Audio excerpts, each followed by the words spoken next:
There's one team standing in Major League Baseball that has not lost 2 games in a row so far this season. That's your New York Mets. And you're watching Mets Daily. Happy Monday, everybody. I'm Jake Brown. It is Monday, April 14th, 2025. Happy birthday shout out to my dad, Papa Brown. Today is his 66th birthday, Route 66. And the Mets took Route 66 out of Sacramento with a win, a series win, and an 8-oh-my-God victory on Sunday. Take that, Athletics, not Oakland Athletics, not Sacramento Athletics, in your joke of a minor league ballpark that you got to go to center field to go to a clubhouse. I mean, I feel bad for them that they have 81 games there, but they kind of put them upon themselves. You know, it's essentially a porta potty in the dugout. And then if you want to go to the cage, you got to go to center field. If you got to go get a new jersey, you got to go to center field.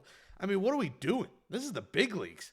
I mean, you want to take a dump or you got to go to the outfield or the clubhouse?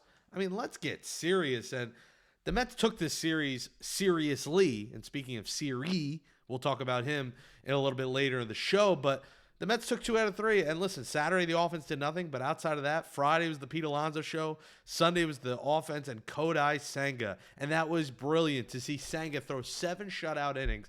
And what I loved about it on Sunday was the fact that he didn't have to use strikeouts to get through those 7 innings. We know Senga's a guy that could strike out 12 in the bat of an eye, but the fact that he didn't strike out a lot of balls were in play, allowed him to go 7 because his pitch count was so low. And that was brilliant. And I think a lot of people forget that Kodai Senga was one of the best pitchers in this sport in 2023. Yes, he was hurt in 2024, but a lot of people are forgetting just how good he is. He is really an ace.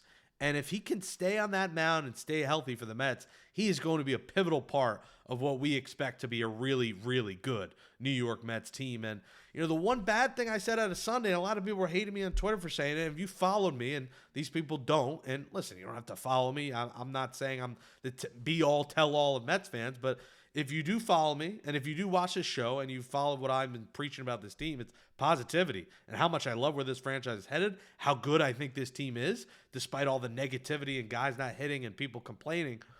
The one thing I complained about Sunday was, you know, Juan Soto not running to first base. And I don't care what player you are, what contract you have. It happens to be he has the biggest contract in sports, but that ground ball to Jacob Wilson, and I think he thought it was just going to be fielded quickly, and he didn't run, but running to first base, it's baseball 101. It's little league stuff. You know, I'm not going to complain that he's not hitting a lot. I don't care about that because he's going to hit. He's Juan Soto. I'm not complaining about his fielding because he's been good defensively. He hasn't made any errors. But not running to first base will always irk me. That is little league kind of stuff.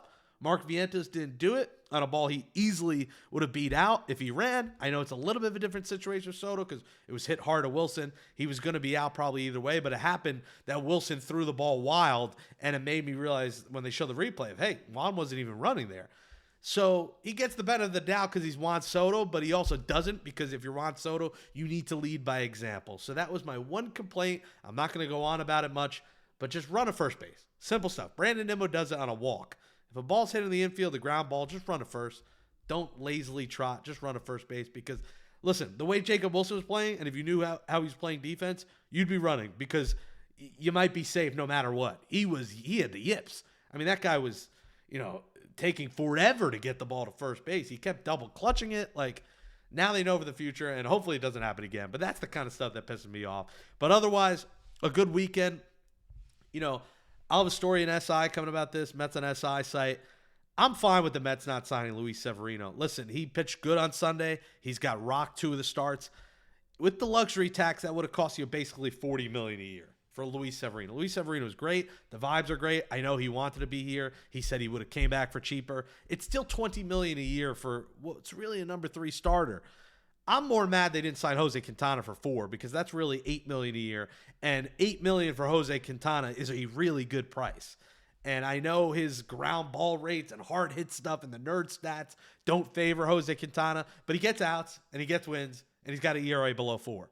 So to me, Quintana was the much better investment that the Mets did not make. So I'm more mad about that. I can sleep fine with the Mets not bringing Severino back. Believe me, I love the guy too. He was a big vibes guy, but you know, I can live with not paying Luis Severino that much money because I do think, one, the Mets could still get him at a trade deadline this year and next year if they really wanted him back. And two, they're going to get a starting pitcher for the deadline. So I'm not worried about the Mets adding starting pitching. I think it's going to happen. There will be someone out there, whether it's Alcantara or someone else. So that I didn't lose too much sleep over that. But it was good to beat Severino. Pete Alonso, 2 bad games, but Friday he carried them. So, who cares? And let's just quickly go over the weekend that was. Friday, like I said, Nimmo 2 homers Friday and Saturday homers. Diaz scared us Friday night, but he escaped for the save. Peterson was great Saturday. Offense just didn't have it. The A's tweeting out OMG and then they've had their replies turned off for a year. They have their replies turned off and they don't let signs into the stadium. I mean, that franchise has been kind of a joke, but this year they're kind of the laughing stock of the league, which is unfortunate because I actually think they have a lot of good young talent. And I talked about this on Friday's show with Figgy, and if you want to go back and watch, Nelson Figueroa was great with us on Friday, and we'll continue to do weekly really good guests. All of our guests have been absolutely fantastic so far. There's not many shows that compare to the guests that we have, the quality that we have here on Mets Daily. So make sure you're subscribed and comment below what guests you want, and we'll try to get them on the show. And of course, smash that thumbs up on this video. We appreciate it. Saturday, like I said, offense was in there. Sunday, Senga, great. Torrens, we'll talk about that in a second. Just amazing. And Brett Baty, great play, RBI triple. He needed it. We'll see how much longer he's here. And then coming up this week against the Minnesota Twins, an old friend, Harrison Bader. Bader so far not hitting that great, but 3 of his 9 hits have been homers, so he's been hitting for power early on in Minnesota.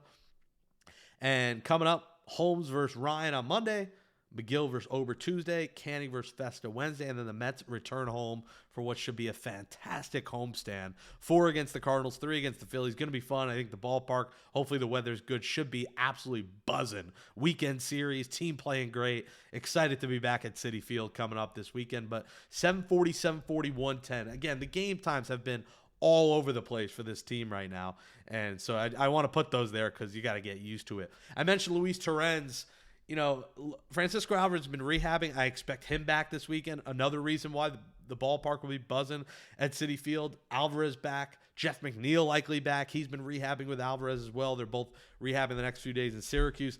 I'd expect them back this weekend. Whether it's Thursday, Friday, or Saturday, I think one of those days, both of them come back. Mets make roster moves. Those moves are going to be interesting. Torrens is obviously staying, and the Mets are going to figure out how they're going to split this up because, one, they got to keep Alvarez healthy. 2, Torrens is leading the team in average. He's hitting .333.